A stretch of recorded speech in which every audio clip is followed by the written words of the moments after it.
Conversations with McFarlane, and glad to be here and glad to have you along. Wonderful day. I see Clinton Collins is here and Brenda Gray is here. We're going to be joined momentarily by Professor Dean Powell. Good afternoon, everybody. If you're listening on the McFarlane Media or Insight News Facebook page, we thank you. Want you to like and share, let people know that we're here today. And you could be listening through our national connection with National Newspaper Publishers Association, blackpressusa.com, their Facebook page. We welcome you. And we'd like you to have a question or comment, feedback. We want it. This is a conversation. What I have in mind today is talking about the upcoming sentencing, Clinton Collins Jr., of Officer Derek Chauvin. That sentencing hearing is tomorrow, I believe. And what ought we be expecting? Clinton Collins is a corporate attorney for Geico Corporation. He's represented me in the past and our work at Midwest Black Publishers and personally, so I've got a relationship with him that goes back. And Clinton Collins and I were both board members of the Minneapolis Urban League. I chaired and he followed me as chairman of the board. We both live in North Minneapolis. We both got families here. A lot, extensive, expansive engagements, and I'm pleased to call him a good friend, a dear friend. Clinton, how you doing, man? Kicking, but not high.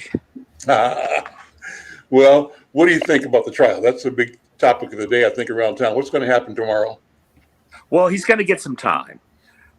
His defense attorney, Eric Nelson, asked for probation. And as I've told people, pigs will fly and dinosaurs will walk the earth again before that happens. My guess is he could get up to 30 years. I think realistically, my guess would be probably about 15 years. And the reason why Judge Cahill, who's been the presiding judge, would split the baby is that there's no question that he was guilty. He was found guilty in 3 separate charges. The prosecution successfully made a motion for enhanced sentence in front of children, and in the words of the court, with unnecessary cruelty.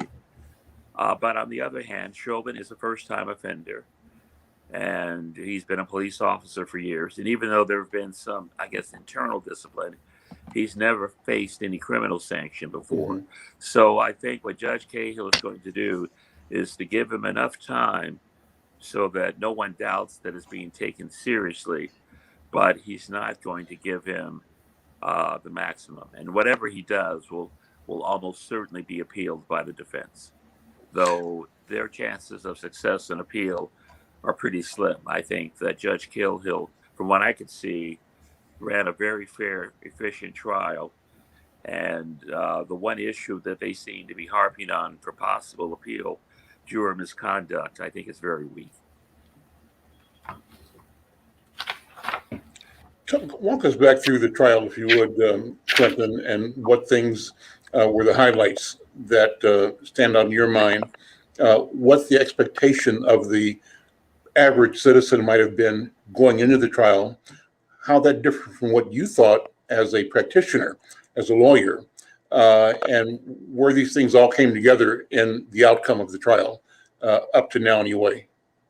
Well, I think my thinking was going into it that he would be found guilty of something.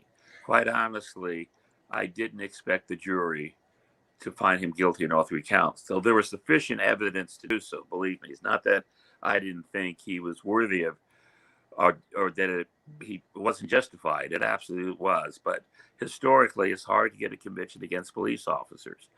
But I think what stood out from what my own observation and the comments I've heard from some of the jurors were 3 things. First of all, the video. I don't think there might have been maybe a conviction on the lesser charge of the 3 without the video. But the video clearly is what made it. The jurors said that. I think the general public said that. Everyone who saw the video came away thinking, how can this guy possibly not be held accountable for something? I think the next critical piece was the testimony of Chief Madera. Minneapolis Police Chief Madera, that not only did he testified very strongly and made it so clear that even Ray Charles could see that there's no way the Minneapolis police would have condoned that kind of conduct. And then finally, the testimony of their pulmonary expert who explained the process in which George Floyd was asphyxiated. And you could tell he had the jurors' attention because as he was explaining and using hand gestures, they were following along and doing the same things to their own throat. So, and not to minimize the absolute brilliant prosecution work that Keith Ellis and his team put together, especially Jerry Blackwell. But in terms of evidence, I thought those three pieces, again, the video, the testimony of the chief, and the testimony of their pulmonary expert is what put him over the top. And the defense's effort to just throw everything at the wall and see what stuck backfired. Especially, I was struck by a comment by one juror who was mocking the carbon monoxide defense, that in which the defense claimed that maybe Floyd fell unconscious because he was inhaling carbon monoxide from the exhaust of the police cars. And there was never any testimony that the police cars were even on. Mm-hmm. And that was just so tenuous and just so shaky that I think whatever credibility the defense had, they squandered it presenting testimony like that. But again, those 3 points that I mentioned, I think were all critical. I think each one in its own way helped ensure that the other 2 pieces were viewed, in an affirmative way, because they reinforced each other. Chauvin could not claim about the training piece or that this is what he was trained to do. The chief shut that down. And then the video, again, that spoke for itself. And then finally, the testimony of their expert made it real clear why someone who had a knee on their throat for 8 or 9 minutes was going to be asphyxiated and would die. And Chauvin never took a stand in his own defense. And so, and there you have it. Mm-hmm. I was listening to Attorney General Keith Ellison on, I think, one of the national TV shows early this week. And I recall him saying that he was expecting a sentence not at the extreme on either end. If they were pushing for the maximum of 40 years, he wouldn't expect that. If they're pushing for the minimum, he wouldn't expect that because he had, as the prosecutor presented the extenuating circumstances that argued for upward departure from the recommended guidelines, but he didn't expect that a judge would go to the maximum. And I felt 2 things in hearing him with that discussion. On the one hand, he was saying that the society, the court, the judge must take the law seriously, and that everybody has to be subject to the rule of law. On the one hand, he was also saying that that the court shouldn't be sending a message in this trial, but in fact should be delivering justice commensurate with the crime committed by the convicted. And how does a prosecutor or a lawyer nuance that? Public sentiment would be that, oh yeah, he's got to do this, and if he doesn't do this, there's going to be a riot, or you got to do this to prevent other people from doing the same thing. There are all kinds of public discussions about, the philosophy, the strategy, the political, the meaning, the hidden meaning behind sentencing and verdicts and things like that. What is the cleanest, clearest, and simplest way to look at and analyze how a judge weighs his decision? Well, first of all, he will look at what the sentencing guidelines are. And he does have more discretion here since he did grant the motion for upward departure. And then he would look at what similar judges have done in similar cases. And there's not a lot of precedent given that it's hard to commit police officers. He would look at the case law. And then finally, the judge is a human being. And he would say, what can I live with? what will I feel comfortable having done when I wake up the next morning and look at myself in the mirror? And so ultimately, even though there are some objective factors at play, like there's a pre-sentencing guideline report the judge receives that basically summarizes someone's history to give you an idea of, what kind of person they are, what kind of life they live. And that certainly is somewhat objective, but ultimately it just really comes down to a gut feeling. And Judge Cahill, who used to work for Senator Klobuchar, he was her chief of staff. He has spent most of his life in the public realm in some way, either working for politicians or as a prosecutor and as a public defender. So he comes to it with a real well-rounded Mm-hmm. uh, experience stream. And I think he will ultimately look at all those things and say, if I were a defense attorney, what would I want, having been one?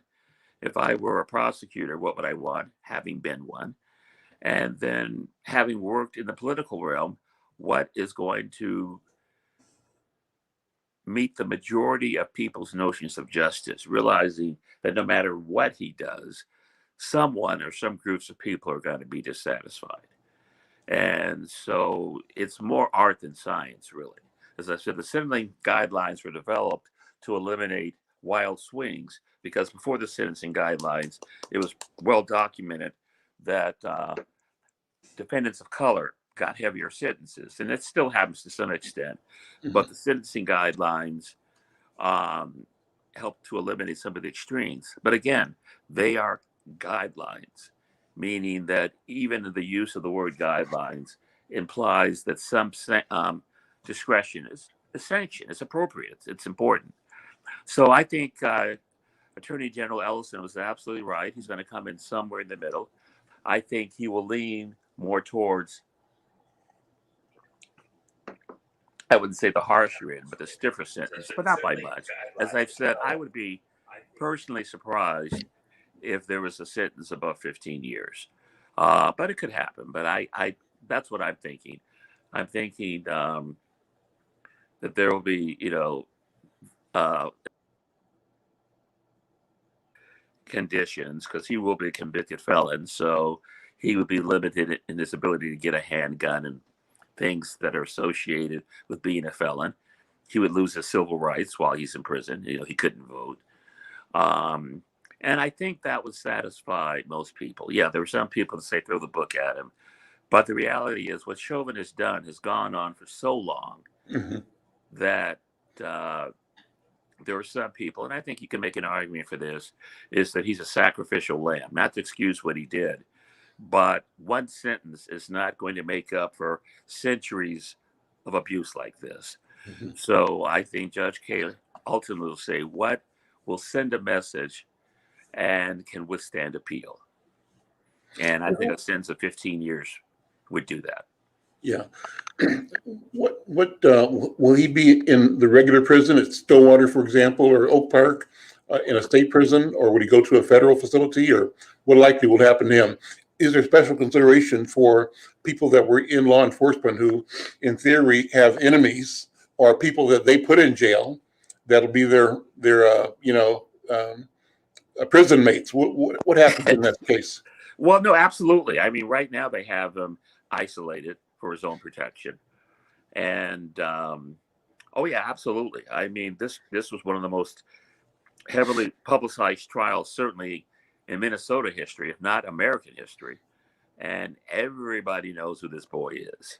Mm-hmm. He can run, but he cannot hide. And so I'm sure that they will do something to keep him out of the general population. For how long? I don't know. Would he be kept out of the general population for 15 years if that's his sentence? Who knows? But at least initially, I think that would be the case because if he were to go to prison now, well, he will. And if he were to be shanked or something, then for some people that makes him, if not a martyr, at least a more tragic figure.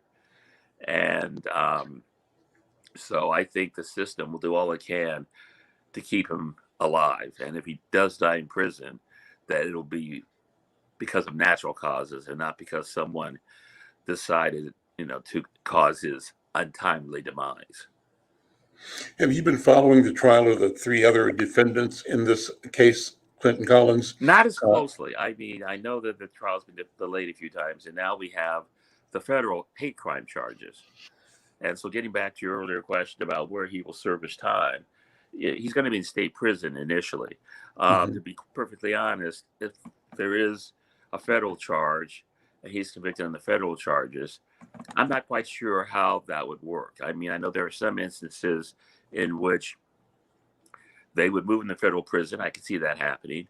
Or they would just add whatever time he has federally onto his state sentence. But to be perfectly honest, I'm not quite sure how that works. And I'm not sure what the formula is.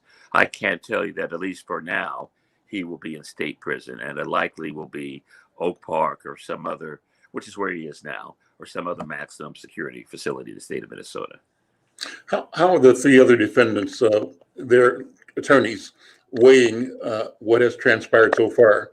What strategies will be brought to trial in defense of the three other officers that were involved and indicted, charged with, I think, different counts in the death of George Floyd? Well, if I were particularly, I think it was Lane. I think he is the least culpable because I think he was the one that at some point said maybe you ought to turn him over. And so if I were Lane, for example, I would argue one, I'm a brand new cop. I was a rookie. I was following the directive of my senior officer, and I intervened to the extent I thought it was appropriate, and I didn't kill him. And if Chauvin had listened to me, Floyd might still be alive today. That would be my defense if I were Lane. The other two uh, is going to be a little more nuanced for them because you could argue they took more of an active role. And again, but they're going to basically make a similar defense that it was Chauvin. He was the senior guy, and that as a matter of tradition as well as Minneapolis policy, they defer to the senior officer. And basically, that they have the ability or the authority to intercede because he was senior. Now, Chief Arredondo made it very clear that it's been his expectation and that the officers have been trained that if you see one of your colleagues acting poorly, you have an affirmative duty to step in. But to be fair about that, that's kind of murky. And I think in practice, that certainly has not been the case. And I think if I were one of the other two defense lawyers, I would say, okay, that's all well and good now. And maybe that's the policy going forward. But up to this point, that policy was not made clear. It was not emphasized in training. And what was more emphasized was to respect the chain of command. And that if someone senior is doing something, and in the Chauvin's case, he was far senior than all three of them put together, that's going to carry the day. That would be, if I were the defense attorneys, that would be the defense I would make. That I would say, hey, you've already got your guy. He's been found guilty. He's locked up. So justice has already been served. Give the other guys a break, you're saying. The defense will be saying, give my guys a break, right? Yeah. As I said, Lane is in the strongest position because he was seen on the video cam as saying, maybe we ought to turn him over. Mm-hmm. So he can make a credible argument that he did try to do something, that he was just not totally passive and acquiescing to what was clearly an act of murder. The other two, I think, are going to. There we go. Burnell, how you doing? Well, good afternoon. Glad to be with you. Always good to see you again. So Clinton was reviewing kind of the case that led to the sentences and sort of giving us some perspective on what we could look for in the sentencing. And I don't know if you're able to hear any of that conversation, but I'd be interested in your point of view. What are you thinking about as the sentencing is scheduled for tomorrow? What do you think have been and are the considerations of the judge in delivering a sentence in this, I think, high profile, certainly, and maybe somewhat unique criminal case. What are your thoughts? Well, basically, I would have to defer to Clinton on these criminal law matters since I don't practice criminal law. But one of the things that I could add is that the reference to Chauvin being a sacrificial lamb. I usually think of sacrificial lambs, as being held up to appease the gods. And I think I probably would have chosen a slightly different metaphor. I think that he's going to be viewed as a standard setter. Uh, Now going forward, what is going to be the least that is expected of an officer? And looked at that way, I would think that he's going to get a sentence that will certainly disappoint him. It may not satisfy all within the public, but I agree with Clinton that most of the public will probably be satisfied, so long as it does not appear to be a slap on the wrist. I would also say that at least in law school, we like to think about the judges as having a responsibility to look at sentencing in terms of the three big factors. We sentence for deterrence to stop other people from acting in a particular manner. We sentence for retribution to sort of get even with the person for what it is that they have done. And we sentence for rehabilitation.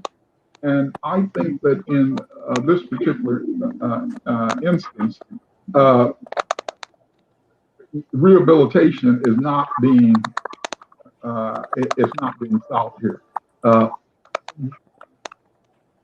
Retribution, that's really kind of frowned upon for purposes of sentencing. So that leaves us with the big concept of deterrence. And here I think that will be the strong motivating principle that we want to deter the future Chauvins of the world, not to engage in this kind of conduct. We want to set down a marker that it's completely unacceptable and don't do it. With respect to the other officers involved, I particularly like the way Clinton analyzed that and the defense that he would put on going forward. I'm curious, though, Clinton, why you didn't go all the way, which would have been a defense on the part of, I think it was Officer Lane that you mentioned, and just argue, I didn't do anything wrong. I may have been unsuccessful in terms of what I tried to do, but I did nothing wrong. Why not go there as opposed to suggesting that I simply tried? And that's a good question. And I guess I would say you wouldn't go all the way because of the video. If the video didn't exist, then I think Lane, that argument would be a little more credible. But the fact that there is a video and Chauvin had his knee on his neck for so long that the prosecution would say, okay, you did make an effort, but this lasted almost, 9 to 10 minutes. Yes. And since it continued, you should have renewed your efforts. If the video didn't exist, I think that, if you were Lane's lawyer, you would go all the way. But that video is always going to be looming in the background. And Yes. given how it was treated in this first trial with Chauvin, it's going to be a key player in the second one. It's the elephant in the room. And when people see that, and again, how long this whole thing lasted, then I think it's not as credible for Lane to argue in front of a jury. I did, what you said, I did absolutely nothing. If it had been 2 or 3 minutes, and Lane had said you ought to roll him over and he died within 2 or 3 minutes, then I think that defense would be a lot more credible. But Mm-hmm. my personal view is because of that video, he would be hard pressed to say, well, I did what I could and I did nothing, because you had almost an additional, I don't know at what point he made the comment about rolling him over, but I know that he had his knee on his neck for at least 5 or 6 minutes after that comment was made. And the question the prosecution would ask or try to raise in the mind of the jury is, okay, so you said something. What about the other 5 or 6 minutes? You just stood there and you clearly believed he was in distress, or else you wouldn't have said turn him over in the first place. Mm-hmm. So since the behavior that you believe caused distress continued, don't you believe you had a continuing duty to try to stop it? I mean, he's kind of boxed in. Yes. Because, if you didn't believe that what Chauvin was doing was causing distress in the first place, then you can very strongly argue that there was no need to say anything at all. But he did say something. So clearly he knew it was jacked up. That's why. That's my opinion. Uh-huh. Well, I think that's an excellent response, and that's why I'm not a trial lawyer. I think that Lane could respond. However, let's put this in context. I'd only been on the job a few days, and while my response might have been insufficient, and it might, another person might have intervened further. I intervened consistently with the training that I had and where I thought I was in terms of the chain of command. And it was certainly my intention to bring this to the attention of my superiors once the situation had convened. And while the video shows that there was a continuing period of time that we were dealing with this circumstance, I was dealing with the circumstance in the moment and trying to make sense out of what struck me as a situation that I should never have even been put in. Is there a scenario? I think that's credible. I mean, if I were Lane or his attorney, that's exactly what I would say. And you would hope, this is where jury selection becomes critical.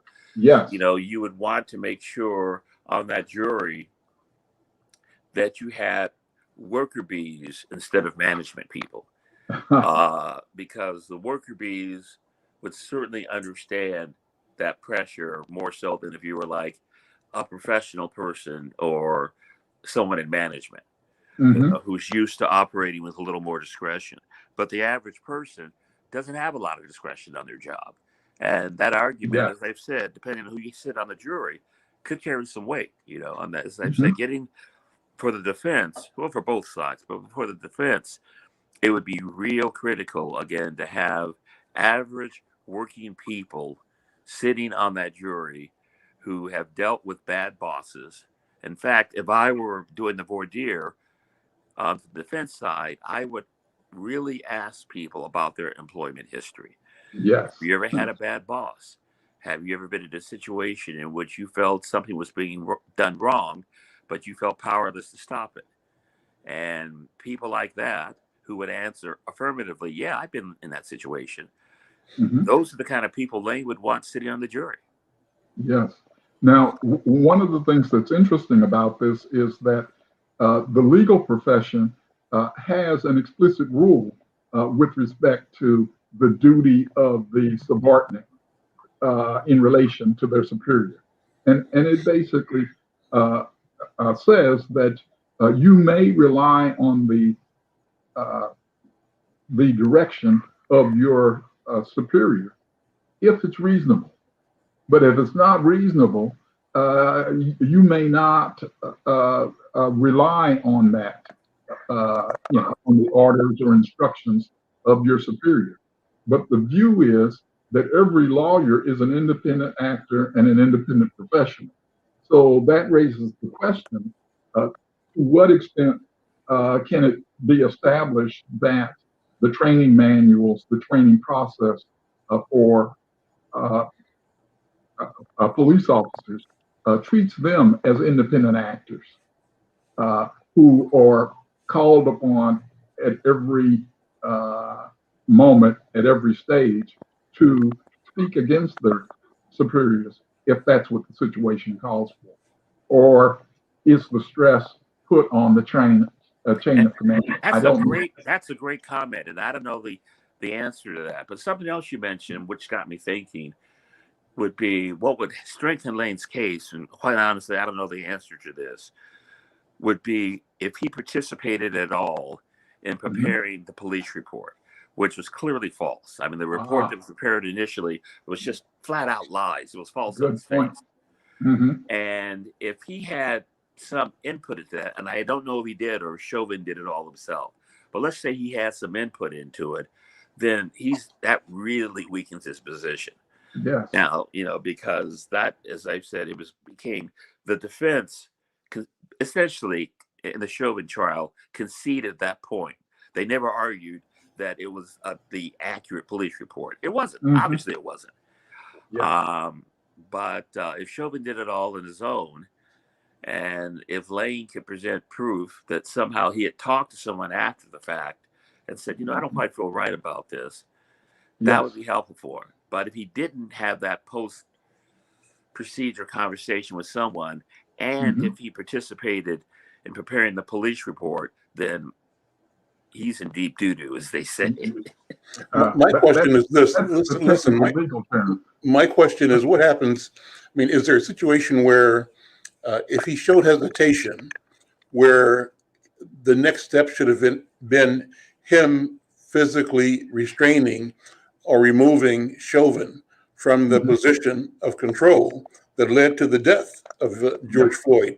At some point in time, is there an expectation that an officer analyzing a situation like the one we saw unfolding should take even more aggressive action, or is he shielded by rank by being new or by saying I didn't know, though he was involved in the scenario that was unfolding? What do you think? Well, in legal ethics, we call what we've been discussing the Nuremberg defense. It would really depend on, as Professor Powell mentioned, what the training manual said and what his behavior was in the 24 hours after it happened. The jury will have some sympathy for him because he was brand new. But on the other hand, it's kind of like when you become a lawyer, you take an oath, you pass a bar exam, and even though you're a new lawyer, you're still held to a certain standard. And being a new lawyer does not protect you from a malpractice claim. I mean, if you messed up, you messed up. Yes. And I think, so if I were the prosecution, if that came up, I would say, yeah, he wasn't as experienced, and we understand why he might have been reluctant, but he took an oath to do X, Y, and Z. And there are certain standards that police officers are held to, whether it's day 1 or day 375. That by virtue of assuming that position, you have accepted and agreed to adhere to that standard. And he flat out blew it and didn't meet the standard. Brunel, you were going to comment the Nuremberg? Well, a couple of things. In legal ethics, we call this the Nuremberg defense. And we simply say there is no Nuremberg defense. You cannot assert that I only followed order. But that presumes that every lawyer is a professional. Yeah. And we've said previously during these discussions that one of the things that the police have to get to, one of the standards that they've got to incorporate in identifying who they are is whether they are professionals. Are they simply a group of people who've been hired to do a job as best they can, or are they individuals who take an oath to operate at a particular standard and to be responsible not only for their conduct, but for the conduct of every other individual who carries the badge. Recently, I saw reference to some jurisdiction, and I apologize for not being able to call the jurisdiction, but they were stating expressly that every officer now is going to be held to a standard that if they see misconduct, they must act to stop the misconduct, and it doesn't make any difference whether it is a police officer or not. Misconduct is misconduct, and their duty as a police officer is to act to protect the public. But we're not there, I think, with police officers across the country. At least we're not there in terms of making it explicitly clear that that's what we expect of them, that that's where we want to go. I would agree with that. I think the first step in that direction, and some states, Colorado, for example, has done that, is to get rid of qualified immunity. Yeah. I think that's critical. Explain that, would you, Clinton? Explain qualified immunity and why it's such a big buzz topic right now. Well, what basically just says that as long as the police officer is doing his duties, that that he is protected from being held personally responsible, except under extreme circumstances. In most states, there's not even really an exception. Is that the concept is that you're a cop, you're acting in your role as a police officer, and you did the best, and we can't come back and second guess your conduct and make you liable to lawsuits or whatever because of decisions you had to make in the heat of the moment.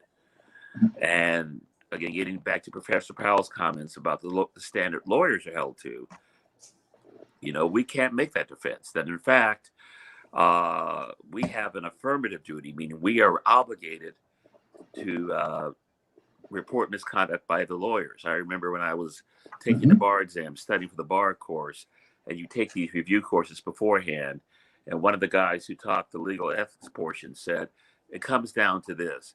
You do good, and if you see your friends doing bad, rat out your friends. And that's literally what it comes.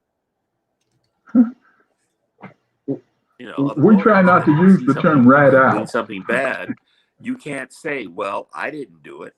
If you knew about it, then you got to rat them out, and if you don't, you can be held culpable as well for condoning misconduct.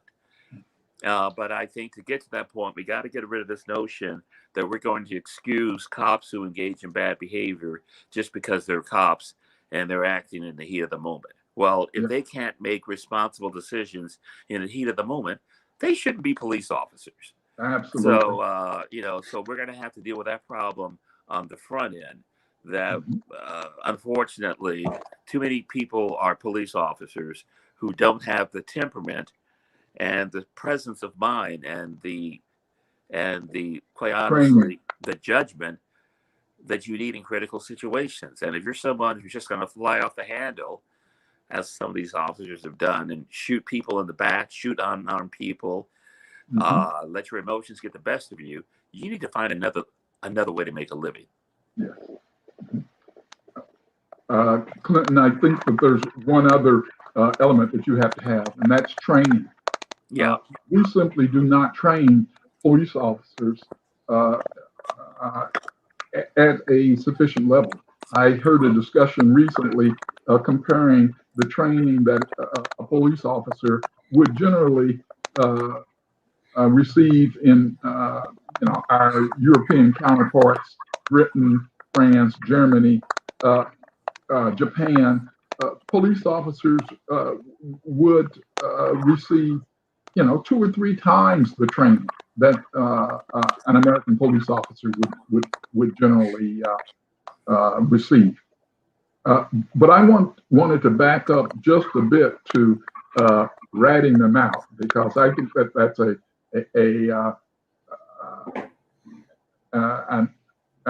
ear-grabbing reference.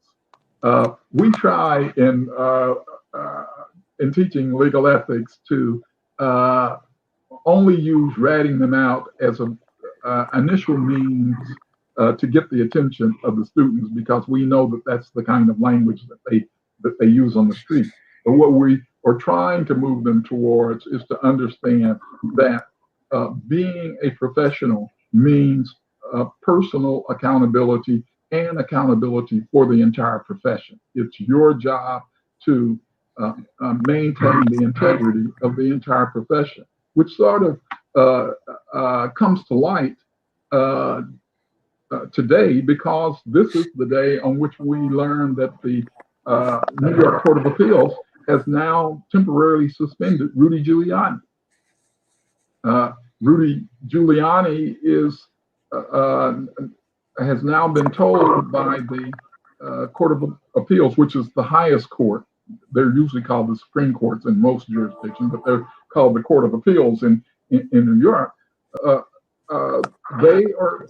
They have told Rudy Giuliani that he may no longer practice law until he has had further hearings to determine whether his license should be revoked altogether. And the court said in a rather lengthy opinion that it is beyond dispute that he has been traveling around the country saying things that were untrue, that were misleading, and that there have been major consequences from that. And lawyers may not do that. Lawyers may not use their professional status as a means for basically for lying and misrepresenting. And the court said an evidence of the kind of harm that followed was the insurrection that appeared on January 6th. When a person who the public ought to be able to look to is saying things that are misleading, that are fabrications, that are lies, there are consequences that flow from that. Otherwise, why would they be engaged in the conduct? But the legal profession is saying, but when you engage in that kind of conduct, there are consequences. And one of the consequences is you are going to lose your license to practice law. So shifting to that level, two questions. First, on the question of immunity.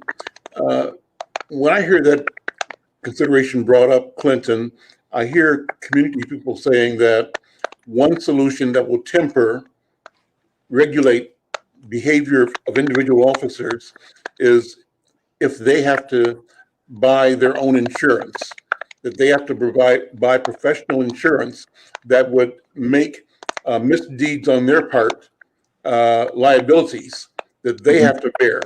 Have you heard that discussion, and does that make sense? Is it sensible, reasonable to burden people that you're charging with life and death decisions and difficult situations in the dispatch of their duties to also have to, in a sense, bond themselves and be responsible for that? Or should the public be responsible for their behavior, given that there ought to have been training and that there are other guardrails to regulate their behavior? What do you think? I think it's a good idea. I mean, right now, the police officers do have a sort of insurance, and that's the police union. I mean, that Children's Defense was over $1 million from what I heard, and the police union paid for it. And so I think often what happens is the police union often acts as not only affirming bad conduct, they essentially act in the role of an insurer to the extent that they make sure that when these guys are in trouble, that their legal bills are paid. And yes, I think it would be a restraint. I know as an individual, I have homeowners insurance. I have car insurance. In fact, I did something stupid a few weeks ago. I pulled into our garage and my wife had her car in a little bit different position. And I banged up her car, banged up mine. My car is in the shop right now. I had a choice. Okay, I can make a claim, but I had an accident a year or so ago that was deemed my fault. And I thought, I know the consequences working in the insurance industry of making too many claims. And on the other hand, I knew that if I didn't fix my wife's car, hey, I mean, I live to see tomorrow.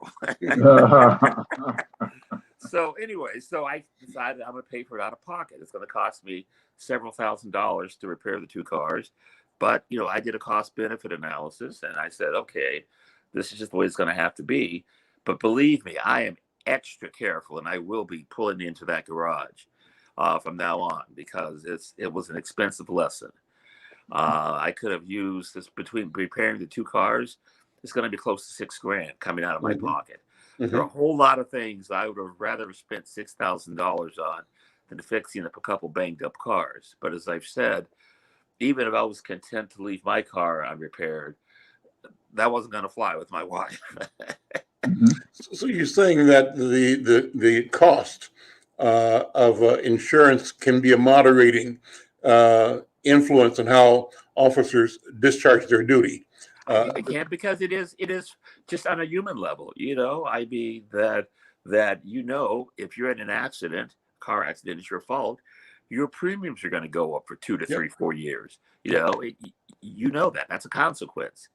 And if you do not have auto insurance and you get in an accident, there are consequences. One, you're breaking the law because it's required.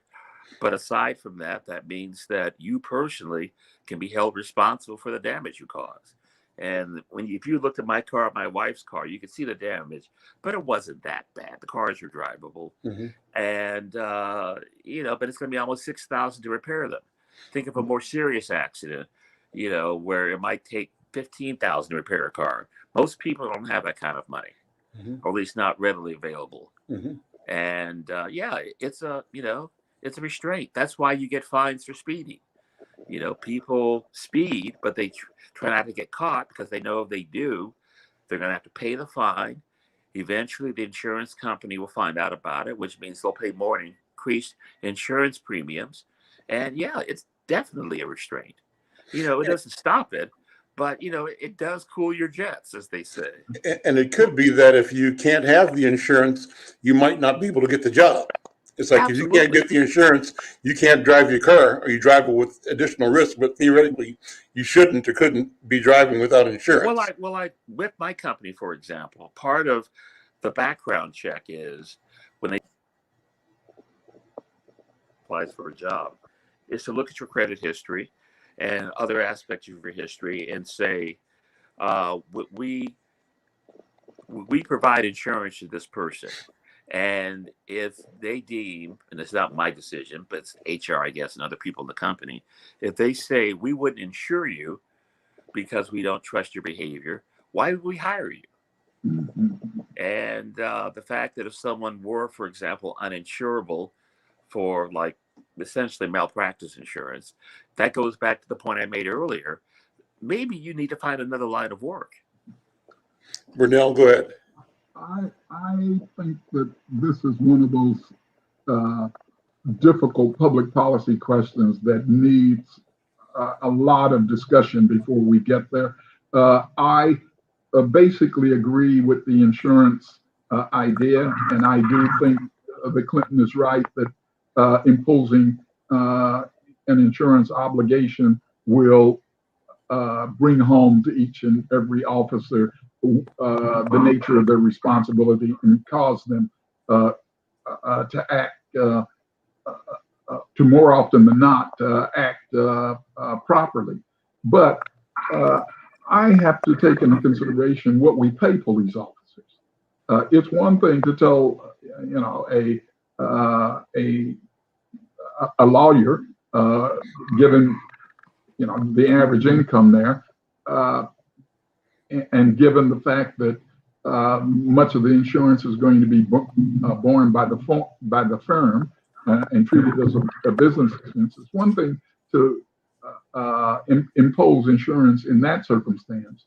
It's quite another to impose insurance with respect to individual police officers, given what we are paying. But there are some things that I think we could consider that would help get us closer to the point.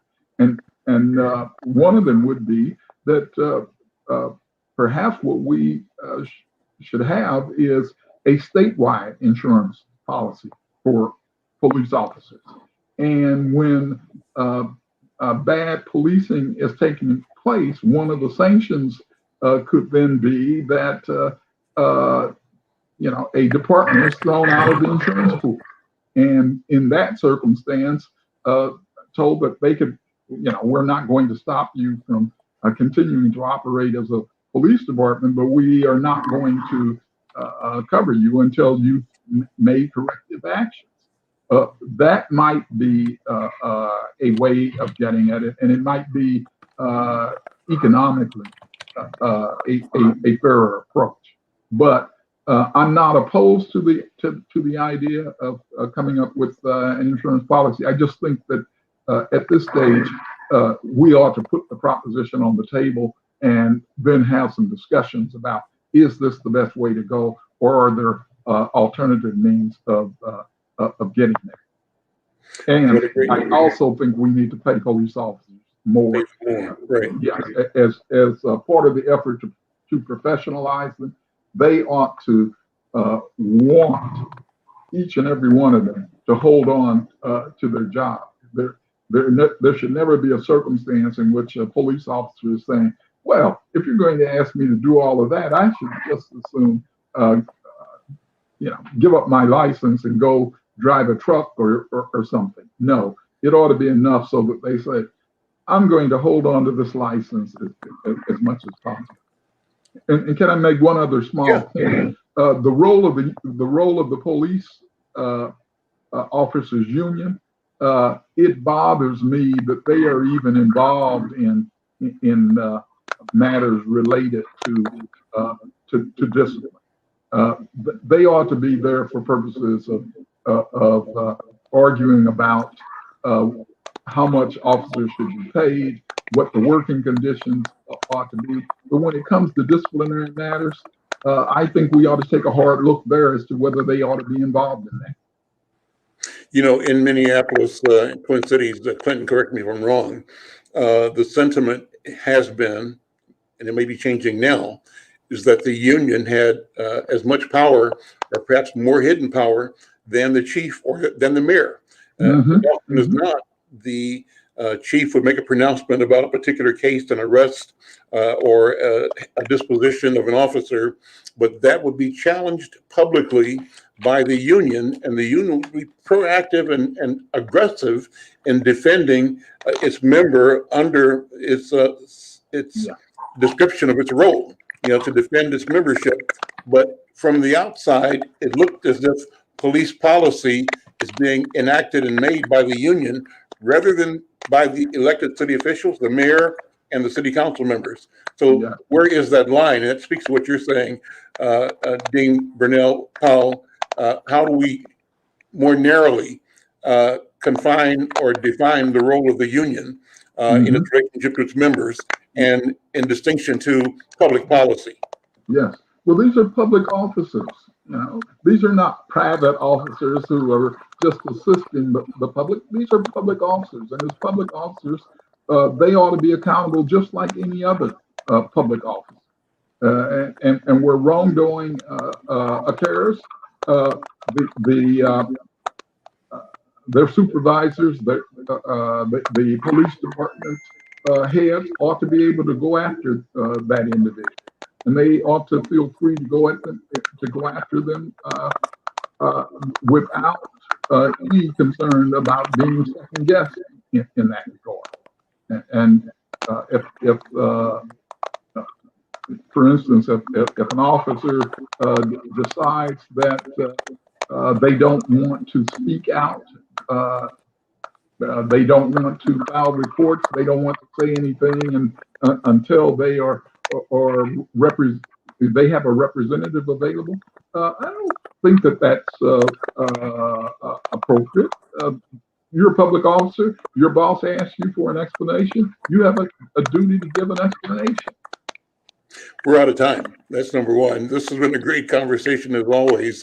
We'll be here next Thursday to continue the conversation. We want to talk more about Rudy Giuliani, and like to sort of explore what his change of fortune means and how that is something about the entire Trump organization. They are suggesting, the national media is suggesting that federal or court actions may be forthcoming against key members of the Trump organization. And how does that move the ball towards the former president personally in the future? But we'll discuss that in the future. Thank you for being here. I'm Al McFarlane. We'll see you next time. Thanks, guys. See ya. Thanks.